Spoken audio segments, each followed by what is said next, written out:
Gujarat number 1 engineering university Sankalchand Patil university. Prabhuji కర్మ సిద్ధాంతం అన్నారు కదా, అసలు కర్మ సిద్ధాంతం అంటే ఏంటి ప్రభుజీ? ఏం చెప్తోంది అసలు? మనం చెయ్యంది మనకి రాదు, మనం చేసింది తప్పకుండా మనకు వస్తుంది. ఇదే కర్మ సిద్ధాంతం. Every action has equal and opposite reaction. Okay okay. ఇలా అయితే ఈ లా ఉందో అదే కర్మ సిద్ధాంతం. అంటే నువ్వు చేసింది ఏదైనా సరే ఆ యొక్క ఫలితం నుంచి తప్పించుకోలేవు. తర్వాత ఏదైతే నువ్వు చేసావో దాని నుంచి తప్పించుకోలేవు. మంచైనా చెడైనా మొన్న అయింది నీకు ఈ రోజు వస్తుంది, ఈ రోజు చేసిన దానికి రేపు వస్తుంది. ఇదే కర్మ సిద్ధాంతం అంటే. కాబట్టి ఎప్పుడు ఇది మన మనసులో ఉండాలి. అరే ఈ రోజు నాకు ఏదైనా బాధ ఉంటే నేను ఏదో చేశానేమో, కాబట్టి ఏదో చేశాము అయిపోయింది, ఈ రోజు ఈ కష్టం వచ్చింది, కృష్ణ నువ్వు నాకు శక్తినివ్వు ఈ కష్టాన్ని ఎదుర్కోవడానికి. ఇప్పటి నుంచి నేను ఇలానే మంచిగా ఉంటాను, ఎప్పుడూ అధర్మం వైపు వెళ్లకుండా ఉంటాను, స్వామి నువ్వే రక్ష అని ఆ ధర్మ చింతన ముందుకు తీసుకెళ్ళటం. ఇప్పుడు కానీ మనం ఆ ధర్మ సంకల్పం చేసుకుంటండి రేపటి రోజున.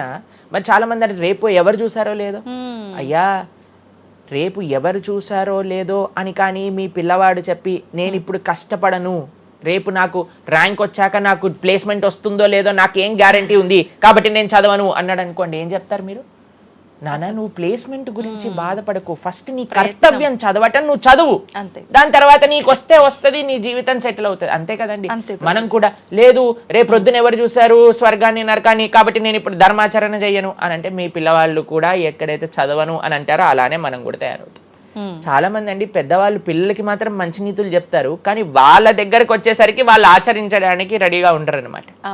కాబట్టి మీరు ఒక్క విషయాన్ని ఆలోచించండి, మీరు ఏం చెప్తున్నారో అది మీరు ఫాలో అవుతున్నారా? పెద్దలు ఫాలో అవుతేనే అది పిల్లలు ఆచరిస్తారు, లేకపోతే ఆచరించరు. పిల్లలకి స్కూల్ ఎలానో మనకి భగవంతుడి యొక్క సృష్టి చేసిన ఈ ధర్మం అలాంటిది. కాబట్టి ఈ రెండిట్లో మనం చాలా జాగ్రత్తగా ఉండాలి. ప్రభుజీ చాలా మంది ఏ పని చేయాలన్నా కూడా ముందు వెనుక ఆలోచించి ప్రతిదీ జ్యోతిష్యాన్ని పట్టి దాని ప్రకారంగానే పనులు చేస్తూ ఉంటారు. నిజంగా జ్యోతిష్యాన్ని నమ్మొచ్చు అంటారా? జ్యోతిష్యం 100% కరెక్టే, కానీ జ్యోతిష్యాన్ని నువ్వెంత సీరియస్గా తీసుకోవాలి అది ఆలోచించాల్సిన విషయం.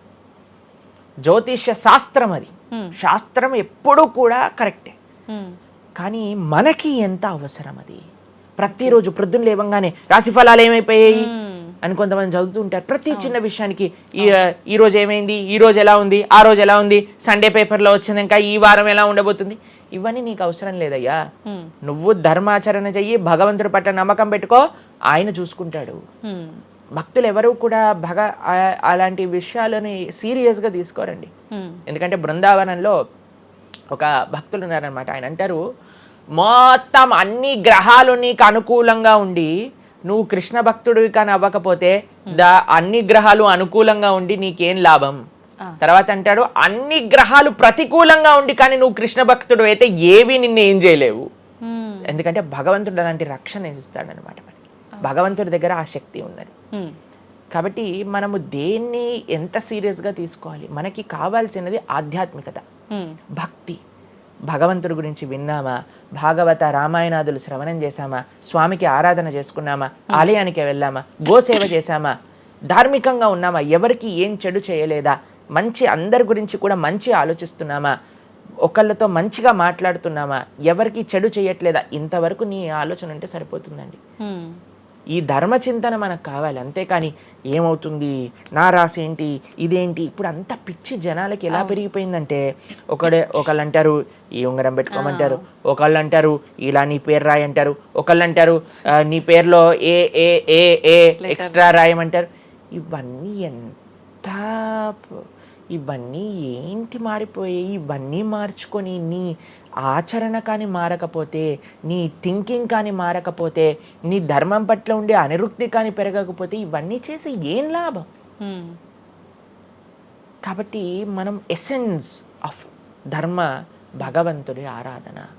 సవై పుంసాం పరో ధర్మో యతో భక్తిర్ అదోక్షజే. అటువంటి స్వామిని ఆశ్రయించటంలో మన టైం పెట్టాలి, కానీ ఇలాంటి చిన్న చిన్నవి చూసుకోవటం, వీటి కోసం మనం సమయాన్ని వేస్ట్ చేసుకోవటం మంచిది కాదు. జ్యోతిష్యం కరెక్టా? 100% కరెక్ట్. నీకెంత కావాలి అది నువ్వు ఆలోచన చేసుకో.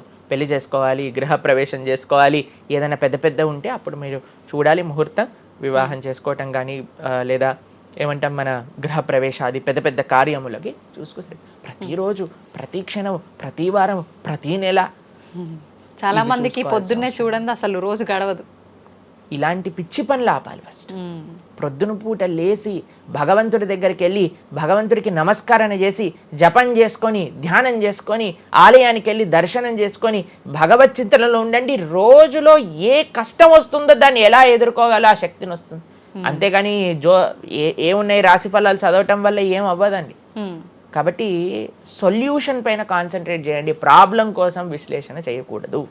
ఓకే ప్రభుజీ, చాలామంది ఇంట్లో నెగిటివ్ ఎనర్జీస్ ఉన్నాయి, దయ్యాలు తిరుగుతున్నాయి, లేదంటే ఎవరైనా ఒక పర్సన్కి దయ్యం పట్టింది అని చెప్పి చాలామంది ఎవరు ఇట్లా పంతుళ్ళు అట్లాంటి వాళ్ళ దగ్గరికి మాంత్రికుల దగ్గరికి తీసుకెళ్ళడము, వాళ్ళు వదిలిస్తారని చెప్పటము, ఆ దయ్యం వీళ్ళని చాలా పీడిస్తుంది అని చెప్పడం, ఇలాంటివి చాలా వింటుంటాము సహజంగా. ఇదంతా నిజమే అంటారా ప్రభుజీ? అసలు దయ్యాలు అనేవి ఉన్నాయంటారా? ఆత్మలు దయ్యాలు ఇవన్నీ ఉన్నాయండి, అది లేవు అని చెప్పలేము, ఉన్నాయి తప్పకుండా. ఎలా అయితే మీరు నెగిటివ్ ఎనర్జీ అంటారు కదా, నెగిటివ్ ఎనర్జీ ఎక్కడికి వస్తుందో తెలుసా అండి? నెగిటివ్ పీపుల్ దగ్గరకు వస్తుంది. ఎవరైతే ఎమోషనల్గా, ఎవరైతే స్పిరిచువల్గా, ఎవరైతే ఫిజికల్గా వర్నలబుల్గా ఉంటారో వాళ్ళ దగ్గరకు వస్తుంది. ఎవరైతే ఇంట్లో భగవద్ ఆరాధన ఉండదో, పూజ రూమ్లో ఏమీ లేకుండా చాలామంది ఇప్పుడు మాకు చాలా విచిత్రం అనిపిస్తుంది కొన్నిసార్లు. మాకు ఈ ఇంటర్నెట్లో వీడియో చూసినప్పుడు వీళ్ళు చర్చ్లో ఉండే వాళ్ళందరూ దయ్యాలను వదిలిస్తూ ఉంటారనమాట. మాకు చాలా ఆశ్చర్యం ఏంటంటే వీళ్ళకి ఎందుకు దయ్యాలు పడుతున్నాయి అని.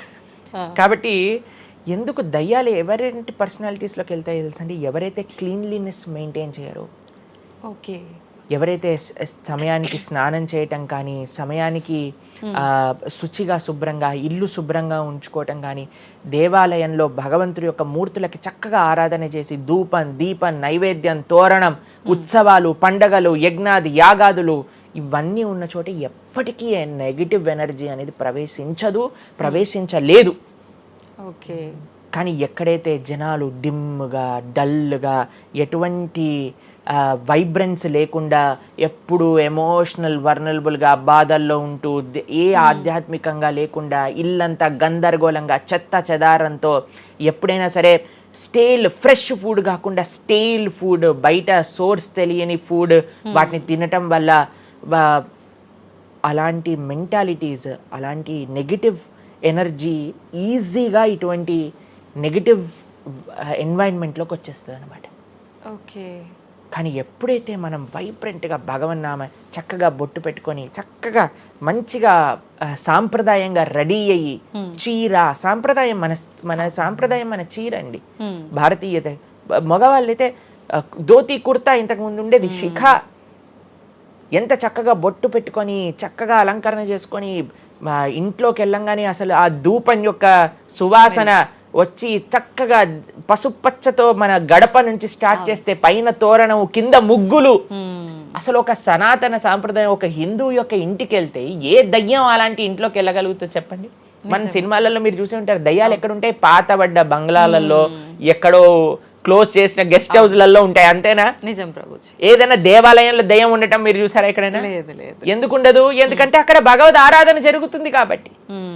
ఏ ఇంట్లో అయితే నిరంతర భగవద్ ఆరాధన ఉంటుందో, ఏ ఇల్లు అయితే వైబ్రెన్స్ గా ఇంటి బయట ముగ్గు నుంచి ప్రారంభమై ఇంటి లోపల దేవాలయంలో దీపము నిరంతరము కూడా ఉంటుందో, భగవద్ ఆరాధన జరుగుతుందో, భగవన్నామ జపం జరుగుతుందో, శాస్త్రాన్ని పారాయణ చేస్తున్న విష్ణు సహస్రనామం, హరే కృష్ణ మహామంత్ర కీర్తన యజ్ఞము యాగము ఉత్సవాలు చేస్తూ అటువంటి ఇంట్లో అటువంటి వ్యక్తులకి ఎప్పుడూ రాలేదండి. ఎవరైతే తన నుదిటిన తిలకాన్ని అలంకరణ చేసుకొని చక్కగా సాంప్రదాయంగా ఉంటారో, శుచి శుభ్రత పాటిస్తారో, చక్కగా ఆలయానికి వెళ్ళి గోసేవ చెప్పండి, అలాంటి వాళ్ళకి ఎప్పుడైనా ఇలాంటి నెగిటివ్ ఎనర్జీ అటాక్ అవుతుందా అంటే అస్సలు కాదు.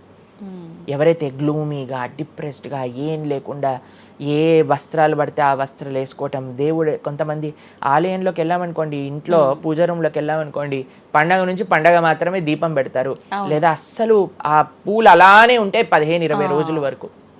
అవును ప్రభు. అలాంటి ఇంట్లో నెగిటివ్ ఎనర్జీ రాకపోతే ఇంకేమొస్తుంది చెప్పండి? కాబట్టి నెగిటివ్ ఎనర్జీ ఉందా? ఈ దయ్యాలు ఆత్మలు ఉన్నాయా? ఉన్నాయి. ఎవరి దగ్గరికి వెళ్తాయి? అటువంటి మెంటాలిటీ ఉన్న వాళ్ళ దగ్గరికి మాత్రమే వెళ్తాయి. ఓకే. మనం కానీ ఎప్పుడైతే మనకి రక్షణ, అందుకే మనము తులసి మాల వేసుకుంటాం. తులసి మాల ఇప్పుడు చూడండి, మేము నరసింహ కవచాన్ని ధరించామన్నమాట. ఇవన్నీ నరసింహ ఆరాధన, నరసింహ కవచాన్ని ఎప్పుడైతే మనం చేస్తామో, ఎప్పుడైతే మనం భగవన్నామ స్మరణ చేస్తామో, తులసి మాల ధరించాలి. తులసి మాల చాలా మంది ఇప్పుడు ధరిస్తున్నారు కానీ నియమాలను పాటించట్లేదు. ఏంటి నియమాలు? తులసి మాల వేయాలి అని అంటే మనము భగవత్ ప్రసాదాన్ని మాత్రమే నైవేదన చేసి తీసుకోవాలి, మాంసాహారాన్ని తినకూడదు, ఎల్లిపాయలు ముట్టుకోకూడదు. ఇవన్నీ కూడా నెగిటివ్ థింగ్స్ అన్నమాట, తామసిక రాజసికమైన విషయాలు. కాబట్టి ఇవి చక్కగా ఇవన్నీ మానేసామనుకోండి. తులసిమాల ధరించడం అంటే ఏంటి అంటే చూపిస్తున్నాం అనమాట, మా దగ్గర ఎటువంటి తామసిక రాజసిక ప్రవృత్తులు లేవు, మేము సిద్ధ సాత్విక ప్రవృత్తిలో ఉన్నాం. దయ్యం అక్కడ నుంచి వచ్చింది కూడా యూటర్న్ తీసుకొని వెళ్ళిపోతుంది అనమాట ఇవి చూడంగానే. కాబట్టి అది చాలా ముఖ్యం. ఎప్పుడైతే మన ఆచరణ బాగుంటుందో, ఎప్పుడైతే మనం ధార్మికంగా ఉంటామో, ఎప్పుడైతే భగవద్భక్తులై ఉంటామో, ఏ నెగిటివ్ ఎనర్జీ మనల్ని ఏం చేయలేదు.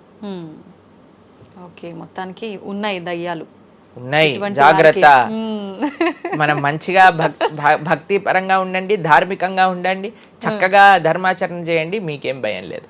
కానీ ఎక్కడైతే ఇవన్నీ జరగవో అక్కడ ఉంటాయి. అందుకే ఆధ్యాత్మిక మార్గంలో నడవాలి అందరం కూడా. కృతజ్ఞతలు ప్రభుజీ, నిజంగా చాలా మంచి మంచి విషయాలు తెలుసుకుంటున్నాం మీ ద్వారా. ఇంకా ఇంకా తెలుసుకోవాలని కోరుకుంటున్నాం. ధన్యవాదాలు ప్రభుజీ. హరే కృష్ణ. హరే కృష్ణ.